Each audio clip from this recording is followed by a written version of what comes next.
true. Nervous. Very, very dreadfully nervous I had been and am.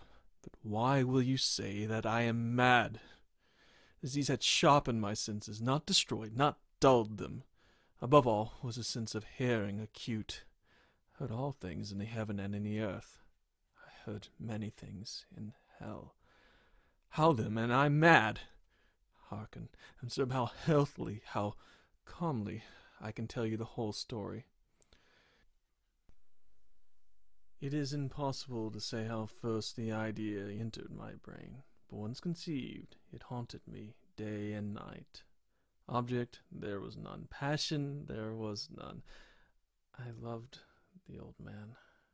He had never wronged me. He had never given me insult. As gold, I had no desire. I think it was his eye. Yes, it was this. He had the eye of a vulture, a pale blue eye with a film over it, and whenever it fell upon me, my blood ran cold. And so by degrees, very gradually, I made up my mind to take the life of the old man, and thus rid myself of the eye forever. Now, this is the point. You fancy me mad. Madmen know nothing, but you should have seen me. You should have seen how wisely I proceeded, with what caution, with what foresight, with what dissimulation I went to work. I was never kinder to the old man than during the whole week before I killed him, and every night, about midnight, I turned the latch of his door and opened it, oh, so gently. And then, when I had made an opening sufficient for my head, I put in a dark lantern all closed, that no light shone out, and I thrust in my head. You would have laughed to see how cunningly I thrust it in. I moved it slowly, very, very slowly, so I might not disturb the old man's sleep. It took me an hour to place my whole head within the opening, so far that I could see him as he lay upon his bed. Would a madman have been so wise as this? And then, when my head was well in the room, I undid the lantern cautiously. Oh, so cautiously. I did it just so much that a single thin ray fell upon the vulture eye. And this I did for 7 long nights, every night, just at midnight. But I found the eye always closed, and so it was impossible to do the work. It was not the old man who vexed me, but his evil eye. And every morning, when the day broke, I went boldly into the chamber and spoke courageously to him, calling him by name in a haunting tone, and inquiring how he passed the night. So you would see he would have been a very profound old man, indeed, to suspect that every night, just at 12, I looked up in upon him while he slept. Upon the 8th night, I was more than usually cautious in opening the door. A watch's minute hand moves more quickly than did mine. Never before that night had I felt the extent of my own powers, of my sagacity. I could scarcely contain my feelings of triumph. To think that there I was, opening the door little by little, and he would not even to dream of my secret deeds or thoughts. I fairly chuckled at the idea. And perhaps he heard me, for he moved on the bed suddenly as if startled. You may think that I drew back, but no. His room was as pitch as black with the thick darkness, for the shutters were close fastened through fear of robbers, and so I knew that he could not see the opening of the door, and I kept pushing it on steadily, steadily. I had my head in, and was about to open the lantern when my thumb slipped upon the thin fastening, and the old man sprang up in bed, crying out, "Who's there?" I kept quite still, and said nothing. For a whole hour I did not move a muscle, and in the meantime I did not hear him lie down. He was still sitting up in the bed, listening, just as I have done night after night, hearkening to the death watches in the wall. Presently I heard a slight groan, and I knew it was a groan of mortal terror. It was not a groan of pain or of grief, oh no. It was a low, stilted sound that arises from the bottom of the soul when overcharged with awe. I knew the sound well. Many a night, just at midnight, when all the world had slept, it had welled up from my own bosom, deepening with its dreadful echo the terrors that distracted me. I say I knew it well. I knew what the old man felt and pitied him, although I chuckled at heart. I knew that he had been lying awake ever since the first slight noise when he had turned in the bed. His fears had ever been since growing upon him. He had been trying to fancy them causeless, but could not. He had been saying to himself, "It is nothing but the wind in the chimneys. It is only a mouse crossing floor, or it is merely a cricket which had made a single chirp." Yes, he had been trying to comfort himself with these suppositions, but he had found them all in vain. All in vain, because death, in approaching him, had stalked with its black shadow before him and enveloped the victim, and it was the mournful influence of the unperceived shadow that caused him to feel, although he neither saw nor heard, to feel the presence of my head within the room. When I had waited a long time, very patiently without hearing him lie down, I resolved to open a very, very little crevice in the lantern. So I opened it. You cannot imagine how stealthily, until at length a simple, dim ray, like the thread of a spider, shot from out the crevice and fell upon the vulture eye. It was open, wide open, and I grew furious as I gazed upon it. I saw it with perfect distinctness, all a dull blue with a hideous veil over it that chilled the very marrow in my bones.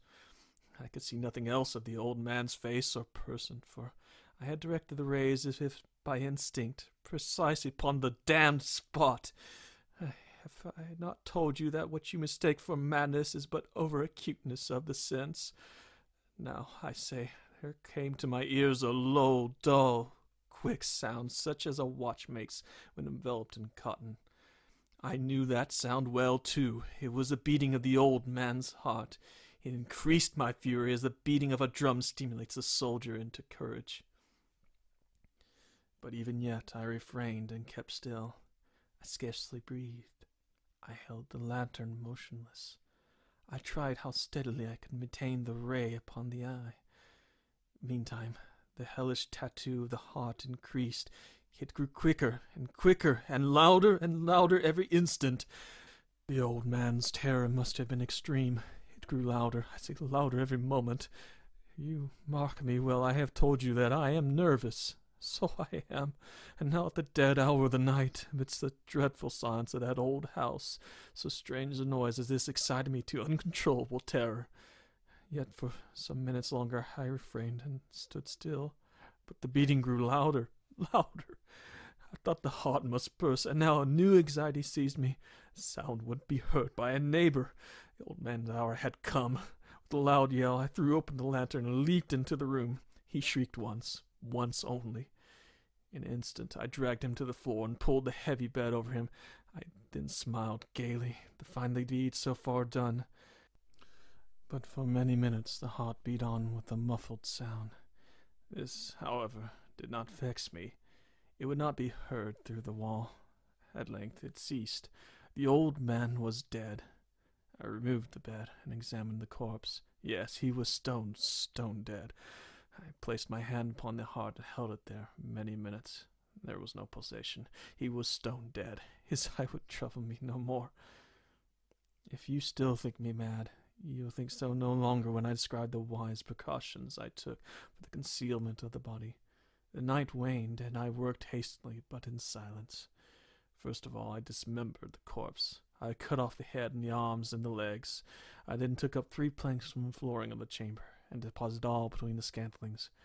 I then replaced the boards so cleverly, so cunningly, that no human eye, not even his, could have detected anything wrong. There was nothing to wash out, no stain of any kind, no blood spot whatever. I had been too wary for that. A tub had caught all. When I had made the end of these labors, it was 4 o'clock, still dark as midnight. As the bells sounded the hour, there came a knocking at the street door. I went down to open it with a light heart, for what had I now to fear? There entered 3 men, who introduced themselves with perfect suavity as officers of the police. A shriek had been heard by a neighbor during the night. Suspicion of foul play had been aroused, information had been lodged at the police, and they, The officers had been deputed to search the premises. I smiled. What had I to fear? I had bade the gentleman welcome. The shriek, I said, was my own in a dream. The old man, I mentioned, was absent in the country. I took my visitors all over the house. I bade them search well. I led them at length to his chamber. I showed them his treasures, secure, undisturbed. In the enthusiasm of my confidence, I brought chairs into the room and desired them here to rest from their fatigues, while I myself, in the wild audacity of my perfect triumph, placed my own seat upon the very spot which reposed the corpse of the victim. The officers were satisfied. My manner had convinced them. I was singularly at ease. They sat while I answered cheerily. They chatted of familiar things. But ere long I felt myself getting pale, and wished them gone. My head ached, and I fancied a ringing in my ears, but still they sat and still chatted. Their ringing became more distinct. It continued and became more distinct. I talked more freely to get rid of the feeling, but it continued and gained a fitness, until at length I found that the noise was within my ears. No doubt I now grew very pale, but I talked more fluently and with a heightened voice. The sound increased, and what could I do? It was a dull, low, quick sound, much such a sound as a watch makes when enveloped in cotton. I gasped for breath, and yet the officers heard it not. I talked more quickly, more vehemently, but the noise steadily increased. I rose and argued about trifles in a high key and with violent gesticulations, but the noise steadily increased. Why would they not be gone? I paced to and fro on the floor with heavy strides, as if excited to fury by the observations of the men, but the noise steadily increased. God, what could I do? I foamed, I raved, I swore. I swung the chair upon which I had been sitting and grated upon the boards, but the noise arose over all and continually increased. It grew louder, louder, louder, and still the men chatted pleasantly and smiled. Was it possible they heard not? Mighty God, no, they heard. They suspected. They knew. They were making a mockery of my horror. This I thought, and this I think. But anything was better than this agony. Anything was more terrible than the derision. I could bear these hypocritical smiles no longer. I felt I must scream or die. And now again, hark, louder, louder, louder. Villains, I shrieked. Dissemble no more. I admit the deed. Tear up the planks. Here, it is the beating of the hideous heart.